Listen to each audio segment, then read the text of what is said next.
contract. You wanted more money. I mean, damn, that's public information. Ryan Stork, don't sign this deal, because if you sign this deal, you can't come back to me because I'm not going to renegotiate your deal. I get it. I mean, damn, Michael Jordan's gone. You want to be that dude, and then you going to sit up there and refuse to enter the game because of Tony Kukoc. I mean, damn, that happened in front of millions of people watching. It did. Come on, man. You don't got to tell the story, though. Why not? It's a part of the story. But Jordan was... Bill Russell's name still carries weight because he stood for one idea more than almost anybody who ever touched a basketball. He believed greatness is not just about talent. It is not just about numbers, fame, or how long people talk about you on television. Greatness, to him, was about what happens when the pressure gets heavy, when the lights are bright, and when there is nowhere to hide. That is why his name still lives in every serious basketball debate. When people talk about winning, sacrifice, and what it means to lead a team through the hardest moments, Bill Russell is always in that conversation. And that is exactly why his shadow keeps falling across the legacy of LeBron James. LeBron James is one of the greatest players to ever live. That part should not even be a debate anymore. The scoring record, the long career, the titles, the finals runs, the way he could control a game with his mind as much as his body, all of that puts him in the top level of basketball history. He has done things most players cannot even dream about. He came into the league as a teenager with impossible pressure on his back, and instead of breaking under it, he became a global star. He turned hype into reality. That alone deserves respect. But when people compare him to the men at the very top, men like Michael Jordan and Bill Russell, the conversation changes. It stops being only about how great he was. It becomes about what kind of greatness he chose. That is where the real tension begins. Bill Russell came from a time when there was no soft landing. There was no brand team shaping every message. There was no social media army waiting to defend every move. There was no easy reset button when things got ugly. If your team lost, you wore that loss. If your city was hurting, you stayed with that hurt. If people doubted you, you answered them on the court. Russell built his legacy by staying in the fire. Year after year, battle after battle, he kept coming back and winning. 11 championships did not happen because life was easy for him. They happened because he had a mind that did not blink when pressure showed up. That is why his name gets used in every conversation about LeBron. Not because the eras are the same, they are not. Not because the game was identical, it was not. But because Russell's life stands for a hard truth that still bothers modern sports. At the highest level, people do not just judge what you win, they judge how you win it. They judge what you ran toward and what you walked away from. They judge whether you embraced the hard road or built a new one when the old one started to hurt. And when people look at LeBron's journey, that question follows him everywhere. LeBron's whole career has felt like a fight between two different ideas. One idea says he's the smartest superstar the game has ever seen, a player who understood power, controlled his path, and refused to let teams waste his prime.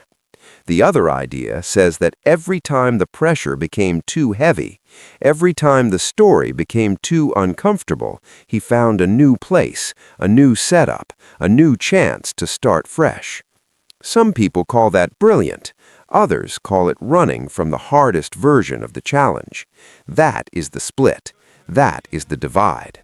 And no matter how many points he scores or how many records he breaks, that question never fully leaves him. When LeBron was young in Cleveland, the story was simple and beautiful. A hometown star returns hope to a city that had been waiting forever. He was not just a player, he was a promise. Fans believed he would carry them all the way. And to be fair, he did carry them very far. He dragged teams deeper than many expected. He played with a burden most young stars would never survive. But when the losses piled up and the title did not come, the pressure became something else. It became personal. It became about whether he could suffer through the climb the same way the old legends had. Then came the move to Miami, and everything changed. That decision remains one of the biggest moments in sports culture because it told the world how LeBron saw the game. He was no longer willing to wait for history to happen to him. He was going to build the conditions himself. He joined Dwayne Wade and Chris Bosh. You know you love yourself some LeBron James. Yeah. You know they're going to happen. He to go.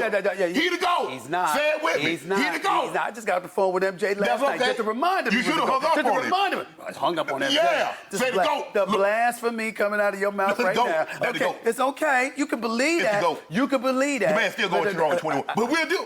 I'm sure. You know what? Right. The first LeBron topic don't need to be nobody. Here's what's going to hurt you. He chose certainty over chaos. From one angle, it was genius. Why should a superstar sit still while front offices fail him? Why should a player waste his prime for the comfort of old ideas about loyalty? But from another angle, it felt like the moment he stepped away from the kind of burden that made legends feel larger than life. It felt like the mountain got too steep, so he chose a smoother path. And that is where a Bill Russell type of mindset would always push back. Russell would ask a simple question. What is the point of being called the greatest if you keep changing the test? What is the point of wanting the crown if you also want control over every condition around the crown? Real greatness, in the old way of thinking, is not about building the easiest road to the trophy. It is about surviving the hardest road and still coming out on top. Russell did not want comfort. He wanted proof. He wanted the fight, the pain, the demand, and the answer that only winning could give. To LeBron's credit, he did win in Miami. He became a champion. He silenced some critics. He played brilliant basketball. He learned how to close. He learned how to handle the final stage in a stronger way. Those years mattered because they showed that he could carry the weight after all. But even then, the argument did not disappear. People did not only talk about the rings. They talked about how those rings were built. They talked about forming a super team before the battle even started. They talked about whether the path itself made the achievement feel different from what Russell and Jordan represented. Fair or unfair, that became part of the story. Then LeBron went back to Cleveland, and for many people, that brought the soul back into his career. Suddenly, the story had pain again. It had duty again. It had risk again. He returned to the city he once left. He took on the burden of unfinished business. And when he won the 2016 championship against a 73-win Warriors team, that was one of the most powerful moments the league has ever seen. That title changed how many people saw him. It was not just a ring. It was redemption. It was pressure met head on. It was one of the rare times in his career where even his harshest critics had to admit he stood in the fire and did not move. If you want to defend LeBron against the old school criticism, that 2016 title is your strongest argument, because in that moment, he did what every legend is supposed to do. He faced a giant. He stared down a team that looked too strong, too deep, too polished, and he beat them. That series gave him something deeper than stats. It gave him moral weight. It gave him a chapter that felt earned in the oldest way possible. For a while, it looked like that one title might quiet the whole argument forever. But legacies at the top are never that simple. The moment the joy passes, the questions return. After Cleveland came Los Angeles. Another move, another setting, another new stage with different goals, different partnerships, different business power, different life outside the court. Again, defenders saw vision. Critics saw pattern. Defenders said he was evolving with the times, growing his empire, using his power the way stars should. Critics said the same thing they had been saying for years. When the ground becomes too hard, LeBron always seems to find another ground to stand on. That is why the Bill Russell standard stays so sharp in this conversation. Russell's entire identity says the place where it hurts most is usually the place where your legacy is made. You do not leave the burden, you lift it. You do not move away from the hardest chapter. You finish it. You do not protect. I also know he didn't start going to finals until Larry Bird back went out. 10-time NBA scoring champion, 9-time all defensive first team. You do know that, right? Yeah. All right. So in other words, It was LeBron on both sides of the ball. Was he that dominant? Oh, he was the better. But you know he should have won it. You know he should have won. Are you kidding me? Stephen A. Are you kidding Stephen me? A. Give me this. Okay. You know good and well LeBron James should have one Defensive Player of the Year. How does Marc Gasol, who's a second-team All-Defensive player, be Defensive Player of the Year? You protect your purpose first. And even if life is unfair, even if the roster is not perfect, even if the fight is ugly, you keep going, because that is what champions do. To a Russell mindset, greatness without that deep, stubborn loyalty always feels a little incomplete. Now, to be fair, the Russell model is not the only model anymore. Sports changed, money changed, ownership changed. Players learned that teams would trade them in a second if it helped the business. Fans talk about loyalty, but organizations do not always return it. So why should players live by rules that no one else follows? That is the strongest modern defense of LeBron.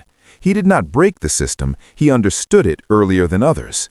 He saw that power in sports had always belonged to owners and front offices, and he decided to take some of that power back. In that reading, he is not weak, he is ahead of his time. And honestly, that defense has real force. It is not foolish, it is not emotional, it is not blind fan talk. It makes sense. LeBron gave teams years of greatness. He gave the league unforgettable moments. He gave fans titles, finals runs, and drama on the biggest stage. He did what stars are supposed to do.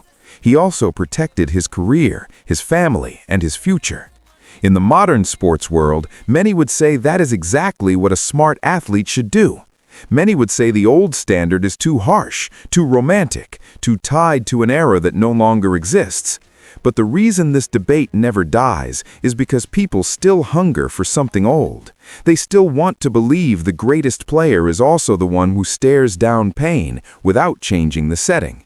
They still want to believe that the hardest path creates the strongest legend. That idea is bigger than basketball. It speaks to something deep in people. We admire the person who stays. We admire the person who takes the hit and keeps going. We admire the person who does not search for easier air when the room gets tight. Bill Russell's legacy is powerful because it feeds that instinct perfectly.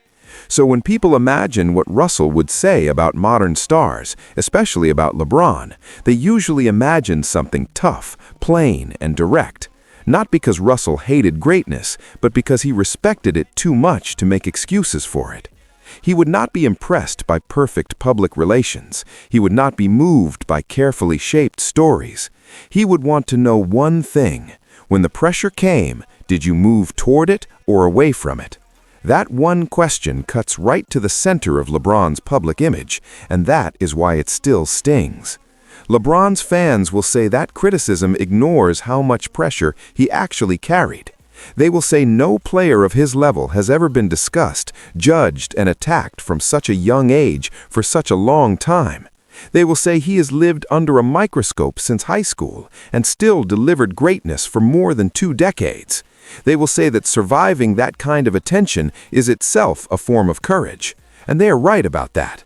He did live under insane pressure. He did carry an impossible public life. He did endure more noise than most legends ever faced.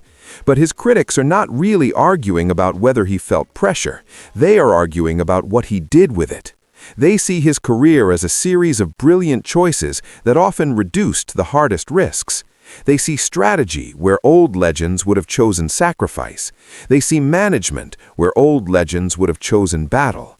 And because LeBron is so great, because his talent is so obvious, because his career is so huge, those critics feel even more frustrated. In their eyes, a player that gifted should not need to shape the road so carefully. In their eyes, the most gifted should want the hardest test. That is where the emotional power of Bill Russell's name comes in.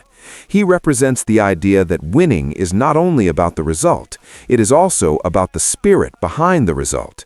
11 championships are not just a number, they are a symbol. They tell us that this man kept showing up, kept leading, kept answering pressure without asking for a different stage. That is why Russell still sounds like a judge in these debates, even years after his passing. His life became a measuring stick for competitive character. And maybe that is the most uncomfortable truth in all of this. LeBron may have the bigger modern resume in some areas. He may have more all-around skill than almost anyone ever.